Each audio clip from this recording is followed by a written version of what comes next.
Noé sentou-se na escuridão da arca, ouvindo o silêncio que agora preenchia o mundo. Por tantos dias, a chuva havia caído sem parar, batendo no casco da embarcação com força constante, como se o céu inteiro estivesse derramando seu choro sobre a terra.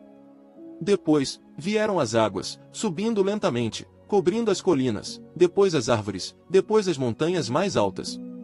Tudo que tinha fôlego de vida fora levado pela correnteza, exceto o que estava dentro daqueles muros de madeira, cobertos de betume, guardados pela mão de Deus.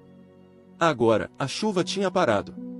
As fontes do abismo se fecharam. As janelas do céu foram fechadas. E Deus lembrou-se de Noé, de todos os animais e de toda a criatura que estava com ele na arca. Foi um lembrete firme, não passageiro, um ato de fidelidade, de atenção cuidadosa, como um pai que vigia o sono do filho depois da tempestade. E Deus fez passar um vento sobre a terra.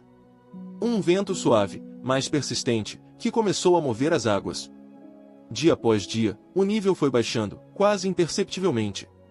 A arca, que havia flutuado sobre um oceano sem fim, agora encostou-se suavemente nas montanhas de Arara, no 7º mês, no 17º dia. Foi um repouso tranquilo, como um barco que encontra seu ancouro depois de longa viagem. Noé permaneceu dentro. Não saiu imediatamente. Não abriu a janela com pressa. Ele esperou. Dias se passaram. Semanas. O mundo lá fora ainda estava coberto de água, embora já não mais subindo. A superfície brilhava sob o sol, vasta e silenciosa, espelhando o céu como um grande espelho de pedra líquida. No 10º mês, no primeiro dia do mês, as cabeças das montanhas começaram a aparecer. Pontos de pedra escura, como dedos da terra emergindo do sono. Foi o primeiro sinal de que a seca estava chegando. Mas Noé ainda não saiu. Ele continuou esperando, confiante na palavra que havia recebido, atento ao tempo de Deus. Depois de mais 40 dias, Noé abriu a janela que havia feito na arca. E enviou fora o corvo. O pássaro voou para lá e para cá, indo e voltando, até que as águas secaram sobre a face da terra. O corvo não voltou. Ele encontrou alimento nos cadáveres flutuantes, nos restos do que havia sido, e continuou seu voo, impulsionado pelo instinto de sobrevivência. Foi um sinal de realidade. A vida, mesmo nesse mundo arrasado, já buscava seu caminho.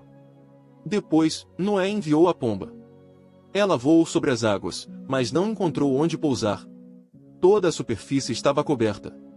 Sem descanso, sem abrigo, ela voltou para a arca, e Noé estendeu a mão, a puxou para dentro e a recolheu ao peito. Ela estava cansada, úmida, mas viva. E naquele gesto, houve ternura. Foi um momento de conexão, de cuidado, de esperança silenciosa, mais do que um simples teste de terra seca. Ele esperou mais 7 dias. Então enviou a pomba novamente. Dessa vez, ela voltou ao entardecer, trazendo no bico uma folha fresca de oliveira.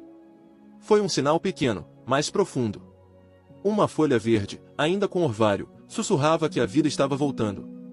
Que a terra, embora ainda encharcada, já podia sustentar raízes. Que o crescimento estava recomeçando, mesmo que ainda invisível aos olhos. Noé não saiu ainda. Esperou mais 7 dias. E enviou a pomba pela 3ª vez. Dessa vez, ela não voltou. Ela tinha encontrado lugar para pousar, para se alimentar, para viver. A terra estava seca o suficiente para sustentar vida. As águas tinham se retirado completamente. No primeiro dia do primeiro mês do ano 601 da vida de Noé, ele removeu a cobertura da arca e olhou. A superfície da terra estava seca. Mas mesmo vendo a terra seca, Noé não saiu imediatamente. Ele esperou mais.